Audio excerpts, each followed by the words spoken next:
It's my pleasure to introduce Mistee St. Clair. Mistee is the author of the chapbook This Morning is Different, Finishing Line Press in 2021, and has received an Individual Artist Award from the Rasmuson Foundation and Alaska Literary Award. Mistee has poems in the Alaska Quarterly Review, The Common, Tidal Echoes, SWWIM Every Day, and the Northwest Review.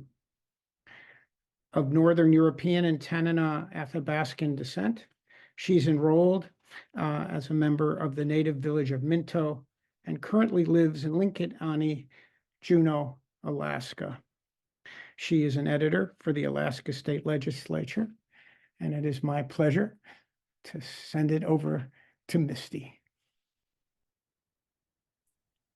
Thank you. I'm so excited to be here reading with Martha and John. I'm actually a fan of both of their work, and I'm honored to share this space with them.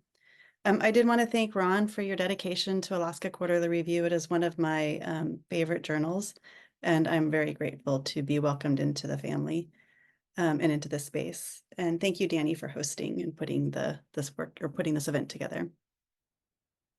I'll start out with a couple of poems about my father. The first one was published in the most recent issue of AQR. This summer, it will be 2 years since he passed away. He let go of his parental rights when I was 9 years old, and that led to a complicated relationship between he and I, and it was a loss, both of a father and a cultural loss. And writing about him has become a bit of an obsession.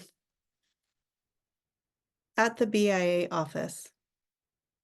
I was in my 20s when my father took me to apply for my BIA card, my certificate of Indian blood.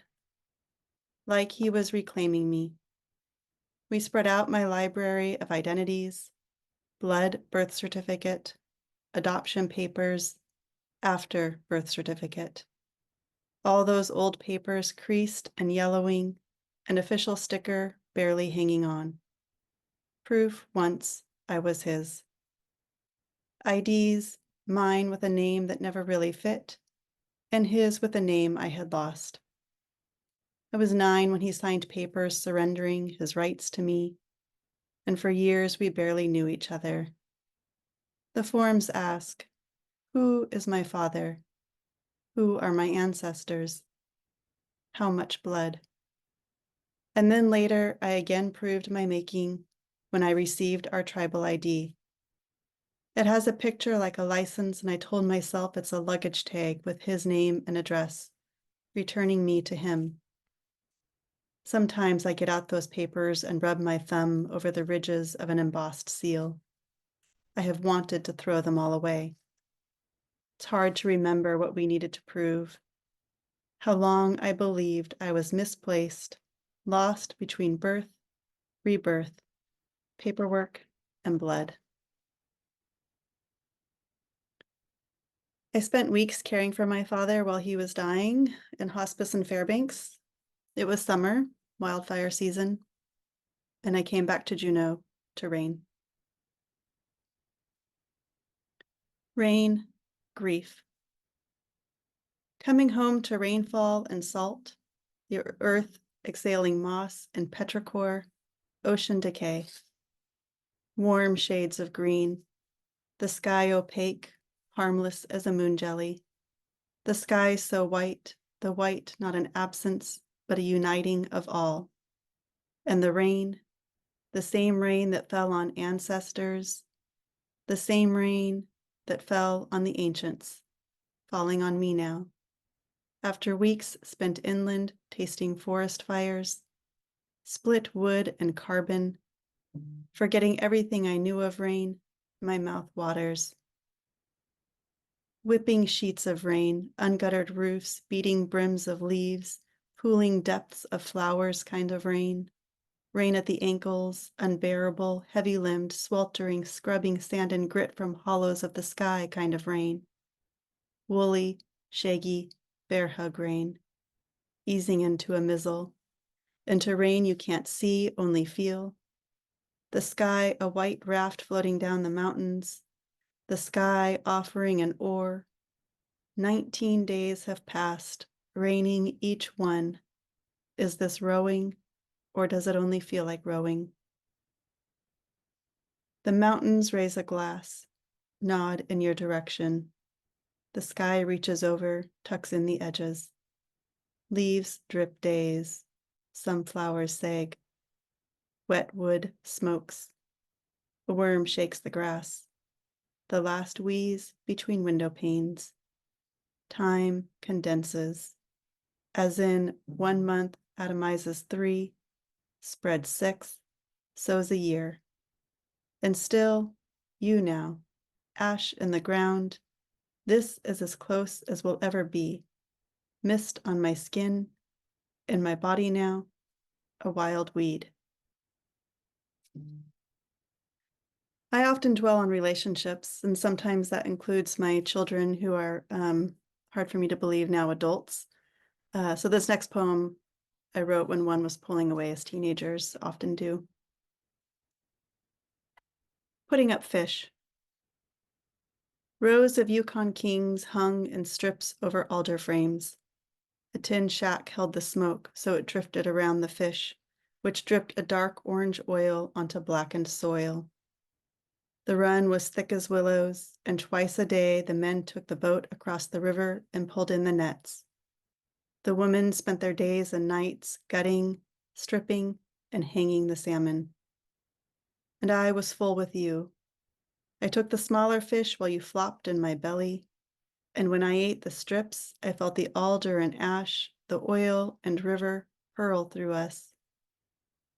When next spring I offered that gold instead of my breast, you gnawed and chewed the meat with your new teeth, sucking the fatty skin until your mouth stained an orange glow.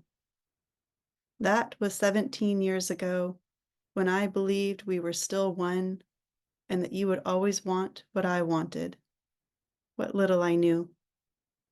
The first thing to hang was my expectations. I am increasingly interested in our human relationship with the non-human. This includes our connections to earth, the land, weather, how we find home. So these next series of poems are exploring those relationships. Let's say there are people left, and my bones are found by survivors of this pained land who have humps like camels for storing water. Will they dust me off and want to know who I was? Let's say humankind is still curious, even if they are genetically perfected or merged with AI and robots, wearing bionic limbs and exoskeletons, or like the man who has an antenna implanted so that color waves vibrate in his skull, and he can hear yellow, magenta, the green of sleeping grass, or the woman who has seismic sensors in her feet and feels earthquakes roll across the earth. Let's say a few mysteries stand. Let's say I live to 100, then wander off a trail into the woods, lie down where I've always been and my ancestors have always been, find a meadow or soft bog and rest in it, sink into the earth and blink out like a star. It wouldn't be a bad way to go. The earth mouthing my flesh, the soil shifting and spitting out a stoic femur, an arched pelvis, lovely jaw, and placing them to the side of her infinite plate to be found.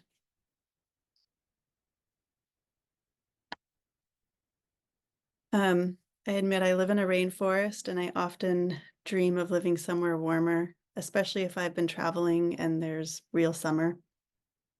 So this is a poem about coming home. Summer in other places. In the morning, there's a fine mist and the doves hoot like owls. On a walk, I find a tree with little black plums, juicy but not dripping, sweet enough to suck the flesh from the pit. Blackberries unflower in their labor toward fruit. As each day warms, my screen door pops open like magic.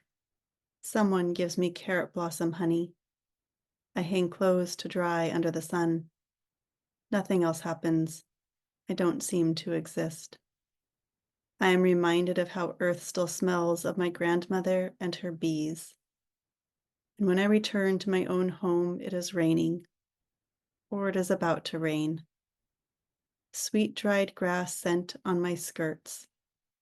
I think of the naked sun and strawberries imprinting my fingers. Maybe it won't rain for days. Each morning now, I spread honey, dark and slow. But this place is home. Becoming moss. For so many years, I have lived in this rainforest, watching the rain become more rain.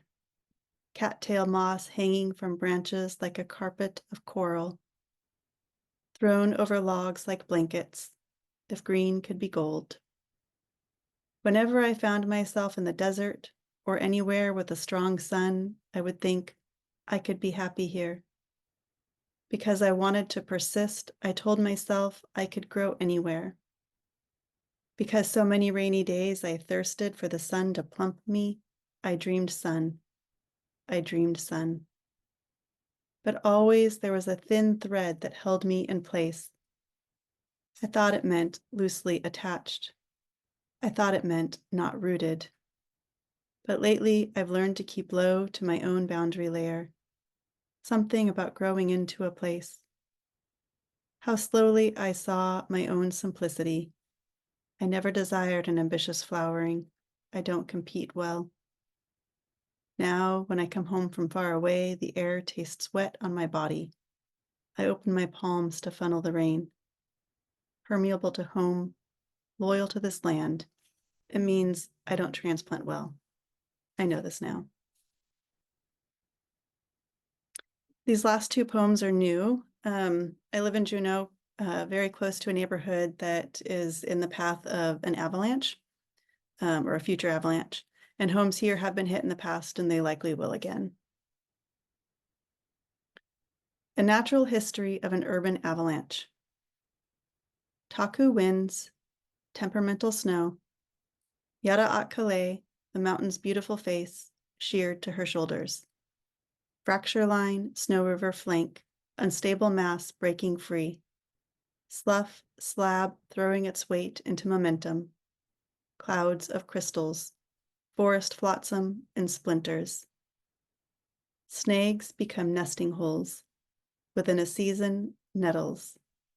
By the next, elderberry, alder, seedling spruce. Detrivores blow in, decay, and recycle. What is taken is given back. Every avalanche notched in the trees that survive. Probability, eventuality. A slide path into the urban. Homemaking. Right angles, shingles, gypsum. The north end of the high school. The question now, what weight will warmer, wetter have? But like the warbler singing from a snag, optimism, how it takes over. My final poem is a bit of a love poem, I guess. A couple of years ago, I read a book about the natural and cultural history of rain. And it was so fascinating. I took notes, and many of those tidbits have made their way into poems. Rain. Her name is Rain. Ancient and drumming, she's like a god, and aren't we her submissive? And when I am separated, I wonder what she's doing to the trees, and if the mud misses my feet. I wonder if she's sad that I'm not here to catch her, and I am afraid of her absence and startled when skies are so clear, stars single me out. What I think I am trying to say is that rain is a being. I want to make a case for rain as a being. I know some think of rain as something that just happens or a minor annoyance, ruining an opportune moment, and some think of rain only when the air sparks and they taste ash, but listen, rain is living in relationship with all other beings. Biomes, fungi, and foxes, and human like you right now are in a private relationship with rain, adapted, modified, amended, and customized to her existence.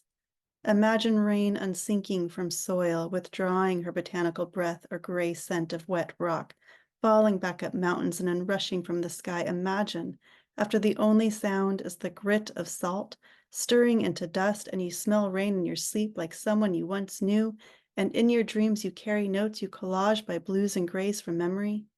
If to be a being is to be alive, which is to have some quality that distinguishes a vital and functional being from death, then tell me, if her absence is our absence, when she comes, will you call her by her name? Thank you, and thank you to everyone who tuned into this recording. I'm grateful for your attention.